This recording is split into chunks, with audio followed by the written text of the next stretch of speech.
دوستو کمانڈو کسی بھی آرمی کے لیے بہت زیادہ اہمیت کا حامل ہوتا ہے، جو کہ ایک عام فوجی سے کہیں زیادہ طاقتور اور ویل ٹرینڈ ہوتا ہے۔ کمانڈو وہ مشن سر انجام دیتا ہے جو کہ عام فوج نہیں کر سکتی۔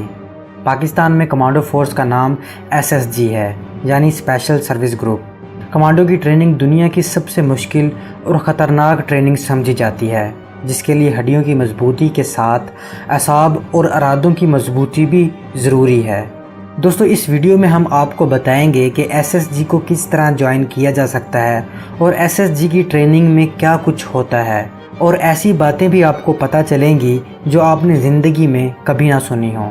آگے بڑھنے سے پہلے اگر آپ نے ابھی تک ہمارا چینل سبسکرائب نہیں کیا تو ضرور کر لیں، دفاعی علم میں اضافہ ہوگا۔ دوستو SSG کے لیے جو سب سے پہلی ریکوائرمنٹ ہے وہ یہ ہے کہ آپ کا فوجی ہونا ضروری ہے۔ SSG آرمی سے ہی بندے چنتی ہے، سول لوگوں سے SSG کا کوئی تعلق نہیں ہے۔ آپ کا تعلق آرمی کے کسی بھی یونٹ سے ہو، آپ SSG جوائن کر سکتے ہیں۔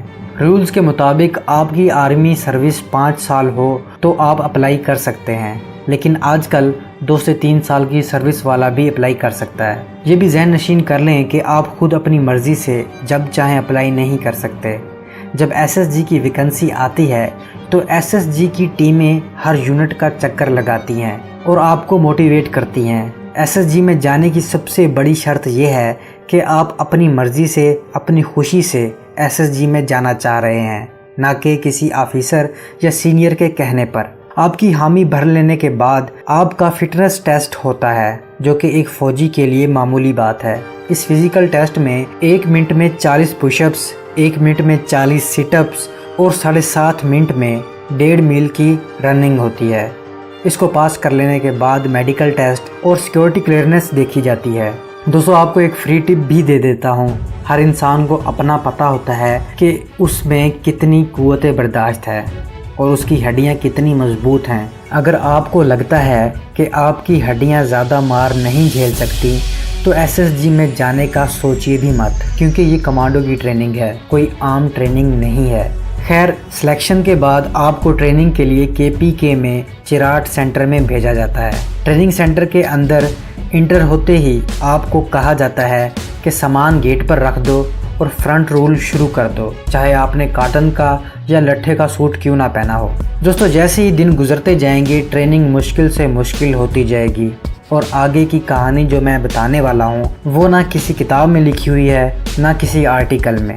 دوستو آپ کو مضبوط بنانے کے لیے آپ کو بوری میں بند کر کے جو چھترول کی جاتی ہے وہ ناقابل بیان ہے، اور تب تک یہ چھترول کی جاتی ہے جب تک آپ کی بس نہ ہو جائے، جب تک آپ نڈھال نہ ہو جائیں۔ آپ جتنا زیادہ روئیں گے اور چیخیں گے چھترول اتنی ہی تیز ہوتی جائے گی۔ اگر آپ چاہتے ہیں کہ مار کم کھائیں تو آپ چپ کر کے مار کھائیں اور تھوڑی دیر تک بے ہوش ہونے کا ناٹک کر لیں تو آپ کو چھوڑ دیا جائے گا۔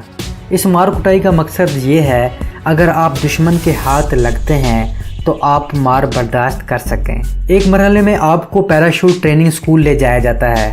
یہ 1 مہینے کی ٹریننگ ہوتی ہے جہاں آپ کو جہاز یا ہیلی کاپٹر سے کافی اونچائی سے جمپ لگوائی جاتی ہے۔ بنیادی چیزیں سکھانے کے بعد آپ کی پہلی جمپ بہت ہی ڈیئرنگ ہوتی ہے اور آپ کو لگتا ہے کہ میں مر جاؤں گا، لیکن یقین مانیں ٹریننگ میں آج تک کوئی نہیں مرا۔ آپ کی پہلی جمپ کے لیے آرمی کچھ اس طرح تمہید باندھتی ہے، آپ کو 2 دن تو جہاز سے یا ہیلی کاپٹر سے گھما پھرا کر واپس لے آتے ہیں، مگر تیسرے دن آپ کو پیراشوٹ سمیت دھکا دے دیا جاتا ہے۔ ریکروٹ کے ذہن میں یہی ہوتا ہے کہ پیراشوٹ نہیں کھلے گا، لیکن پیراشوٹ کھلتا ہے اور ایکسٹرا پیراشوٹ بھی ساتھ ہی ہوتا ہے۔ پہلی جمپ کے بعد دوسری، پھر تیسری، اور پھر آپ کو مزہ آنے لگ جاتا ہے۔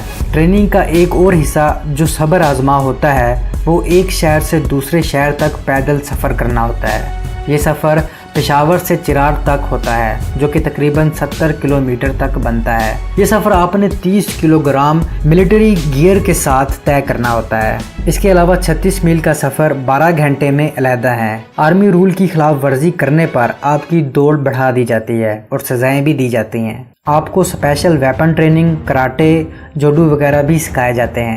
ریکروٹ کو سروائیول سکل ٹریننگ بھی دی جاتی ہے، جس میں آپ کو سانپ کھانا اور کچا گوشت کھانا اور دانتوں سے مرغی، خرگوش وغیرہ کو ذبح کر کے کھانا سکھایا جاتا ہے۔ SSG ٹریننگ میں ایک بڑا دلچسپ اور خطرناک مرحلہ بھی آتا ہے جب آپ کو ایک خطرناک کتے کے منہ سے ہڈی چھیننی پڑتی ہے۔ یہ بھی بہت مشکل مرحلہ ہوتا ہے۔ اس ٹیسٹ کا مقصد آپ کو بتایا جاتا ہے کہ آپ ہر ناممکن کام کو ممکن کر سکتے ہیں۔ پھر ایک میپ نیویگیشن کا مرحلہ آتا ہے، جس میں بنیادی چیزیں سکھانے کے بعد آپ کو ویران جنگل میں تنہا چھوڑ دیا جاتا ہے، جہاں سے آپ نے مطلوبہ جگہ پر ٹائم پر پہنچنا ہوتا ہے۔ میپ نیویگیشن میں آپ کو نارتھ سائڈ کا معلوم ہونا ضروری ہے۔ اگر آپ کو نارتھ کا پتہ چل جائے تو آپ کو اپنی چاروں سمتوں کا پتہ چل جائے گا، پر جنگل میں آپ کو نارتھ کا کیسے پتہ چلے گا؟ یہی چیز تو سکھائی جاتی ہے۔ جنگل میں اگر آپ کو سورج نظر آ رہا ہے تو سورج سے پتہ چلے گا، اگر رات ہے تو چاند سے، اگر چاند نہیں نکلا تو ستاروں سے۔ دوستو یہ وہی ستارے ہیں جسے ہم دب اکبر کہتے ہیں، جسے ہم نے 9ویں 10ویں کی کلاس میں پڑھا تھا۔ اگر ستارے نظر نہیں آ رہے تو آس پاس قبر ہے تو قبر سے پتہ چل جائے گا، اگر قبر نہیں ہے تو آپ کو جنگل میں موجود کسی درخت کے پھل سے پتہ چل جائے گا، اور اگر پھل بھی نظر نہیں آتا تو آپ کسی جوہڑ کے پانی پر کسی درخت کا پتہ رکھ کر اس پتے کے اوپر سوئی یا کوئی باریک لوہے کی چیز رکھیں تو آپ کو نارتھ کا پتہ چل جائے گا۔ غرض یہ کہ آپ کو نارتھ کا پتہ ہونا چاہیے۔ اس نارتھ والی کہانی پر الگ سے ویڈیو بن سکتی ہے اگر آپ لوگ چاہیں تو اس مرحلے کے علاوہ ایک اور خطرناک ٹریننگ مرحلہ آتا ہے، جس سے مجھے تو کم از کم بہت زیادہ ڈر لگتا ہے۔ سوچ کر ہی رونگٹے کھڑے ہو جاتے ہیں، اور اس ڈر کا احساس اسی کو ہو سکتا ہے جس نے کبھی ڈیم کو اپنی آنکھوں سے براہ راست دیکھا ہو۔ دوستو یہ مرحلہ تیراکی کا ہے۔ فل آرمی یونیفارم میں G3 رائفل سمیت آپ کو ڈیم کے کھڑے پانی میں پھینک دیا جاتا ہے۔ دوستو یہ ڈیم تربیلا ڈیم ہے۔ یاد رہے کہ کھڑے پانی میں تیرنا مشکل ہوتا ہے، اور اوپر سے اتنے سارے وزن کے ساتھ آپ کو پانی میں کافی گھنٹے گزارنے پڑتے ہیں، اور ایک وقت ایسا بھی آتا ہے جب آپ کے ہاتھ باندھ کر آپ کو پانی میں پھینک دیا جاتا ہے۔ یاد رہے کہ SSG کی ٹریننگ 6 مہینے کی ہوتی ہے، اور اگر آپ دل ہار بیٹھے ہیں، آپ نے گیو اپ کر دیا ہے، تو آپ سے زبردستی نہیں کی جاتی، بلکہ آپ کو روٹیاں بنانے پر لگا دیا جاتا ہے اور 6 مہینے بعد یونٹ میں واپس بھیج دیا جاتا ہے۔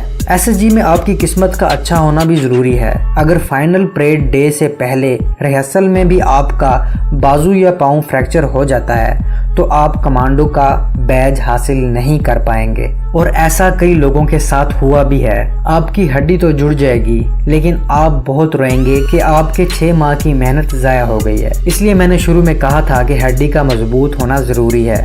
دوستو یہی لیول ہے کمانڈو بننے کے لیے۔ جب آپ کمانڈو بن جاتے ہیں تو آپ اپنے آپ کو جن سمجھنے لگ جاتے ہیں۔ اتنی طاقت اور پھرتی آ جاتی ہے کہ آپ کے لب پر عدیم ہاشمی کا یہ شعر جاری ہوتا ہے، نہ فہامت نہ سکھا جبر نارواں سے مجھے، میں سربکف ہوں لڑا دے کسی بلا سے مجھے۔ دوستو کمانڈو بننے کے بعد آپ کی لائف یکسر چینج ہو جاتی ہے۔ آپ کی یونٹ تبدیل، ڈیوٹی تبدیل، آپ کی تنخواہ بڑھا دی جاتی ہے، آرمی کے تھرو باہر کے ملک جانے کے چانسز بڑھ جاتے ہیں، آپ کو اسپیشل ڈیوٹی، اسپیشل کھانا دیا جاتا ہے، آپ کو اسپیشل آپریشن کے لیے بھی بلایا جاتا ہے، اور اگر آپ ISI میں چلے جائیں تو اسپیشل مشن پر بھی بھیج دیا جاتا ہے۔ دوستو SSG کی ٹریننگ اس سے کئی گنا زیادہ خطرناک ہے جتنی میں نے بتائی ہے، لیکن اس کو کرنے کے بعد آپ کے پاؤں آسمان پر رہتے ہیں، آپ بلاں بن جاتے ہو اور اکیلے کئی بندوں سے لڑ سکتے ہو۔ دوستو اگر آپ جاننا چاہتے ہیں کہ ISI کو کیسے جوائن کیا جاتا ہے تو ڈسکرپشن میں موجود لنک پر ضرور جائیے گا، اور اگر آپ مزید SSG کے مشنز اور یونٹس وغیرہ کے بارے میں جاننا چاہتے ہیں تو کمنٹ میں ضرور بتائیے گا۔ نیکسٹ ویڈیو تک کے لیے اجازت، اللہ حافظ۔